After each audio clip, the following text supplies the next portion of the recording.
Assalamualaikum warahmatullahi wabarakatuh.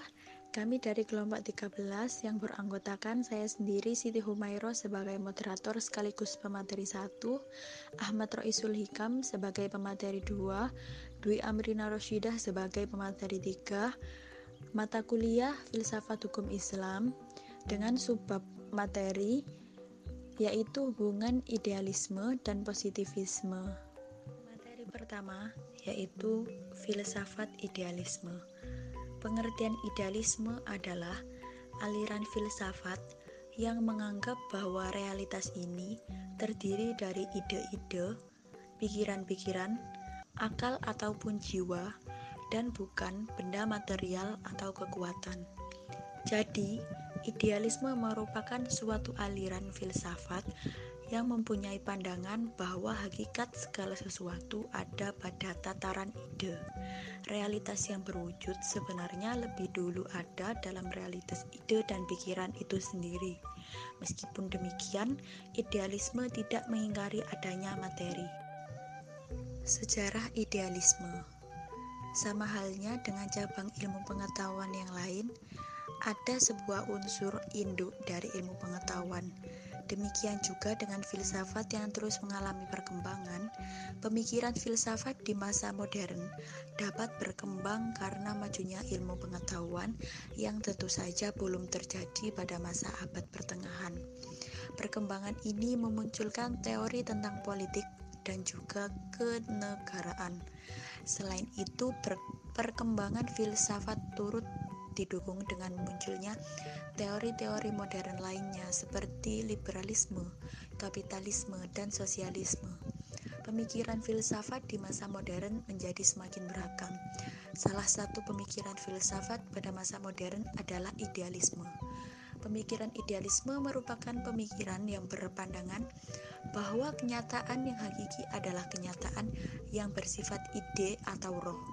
Dua bentuk dari idealisme yaitu idealisme metafisik yang mengungkapkan konsep tentang idealitas dan realitas, serta idealisme epistemologis yang meyakini bahwa objek ditentukan atas persepsinya. Sebelum pemikiran idealisme muncul, telah dikenal pemikiran Immanuel Kant. Kant ini mengemukakan bahwa terdapat realitas di luar kesadaran subjek yang disebut noumena. Realitas ini berada di luar cakupan indera manusia dan di luar jangkauan kemampuan rasio manusia. Mengenai tokoh-tokoh yang mempengaruhi meliputi Plato, Spinoza pada tahun 1632 hingga 1677, lalu Leibniz pada tahun 1685 sampai 1753. Selanjutnya Berkeley 1685 sampai 1753. Lalu ada Jevik pada tahun 1762 hingga 1814. Disusul dengan F. Schelling pada tahun 1755 hingga 1854, dan yang terakhir adalah G. Hegel pada tahun 1770 hingga 1831. Pengertian positivisme. Positivisme adalah suatu aliran filsafat yang menyatakan ilmu alam sebagai satu-satunya sumber pengetahuan yang benar dan menolak aktivitas yang berkenaan dengan metafisik. Tidak mengenal adanya spekulasi. Semua didasarkan pada data empiris. Sesungguhnya aliran ini menolak adanya spekulasi teoritis sebagai suatu sarana untuk memperoleh pengetahuan seperti yang diusung oleh kaum idealisme, khususnya idealisme Jerman klasik. Sejarah positivisme. Positivisme dibangun di atas tesis dasar yang menegaskan bahwa ilmu pengetahuan adalah satu-satunya pengetahuan ilmiah. Positivisme lalu menuntut bahwa filsafat pun itu termasuk ilmu pengetahuan. Tugas pokok filsafat tuntutan positivisme adalah menemukan prinsip umum bagi semua ilmu pengetahuan, dan yang selanjutnya digunakan sebagai panduan perilaku manusia, sekaligus menjadi basis organisasi sosial. Untuk itu, positivisme menolak semua bentuk pertanggungjawaban ilmiah yang melampaui batas fakta empiris. dan hukum ditegaskan oleh ilmu pengetahuan. Berdasarkan tesis tersebut, positivisme sesungguhnya muncul sebagai anak kandung dari empirisme. Aliran pemikiran yang berkembang terutama di Inggris yang kemudian menjadi basis filosofis Francis Bacon untuk merumuskan cara kerja ilmu pengetahuan empiris. Akan tetapi, secara kultural, positivisme muncul sebagai refleksi optimisme manusia yang didorong oleh kemajuan industri dan teknologi di Inggris yang merupakan buah dari kemajuan ilmu pengetahuan.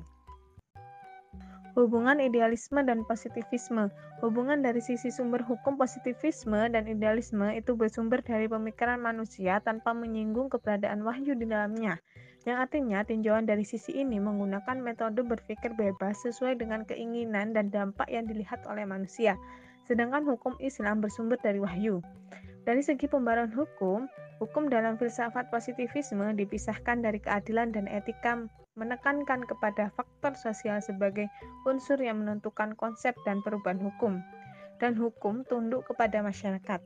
Berbeda dengan itu, hukum Islam tidak mengalami perubahan, akan tetapi yang berubah adalah fikih, karena ia berkembang sesuai dengan perubahan masyarakat. Namun, ada juga teori hukum yang menyebutkan bahwa positivisme dan idealisme itu digambarkan saling bertentangan. Teori-teori idealistik didasarkan pada prinsip-prinsip keadilan dan amat berkaitan dengan hukum yang seharusnya.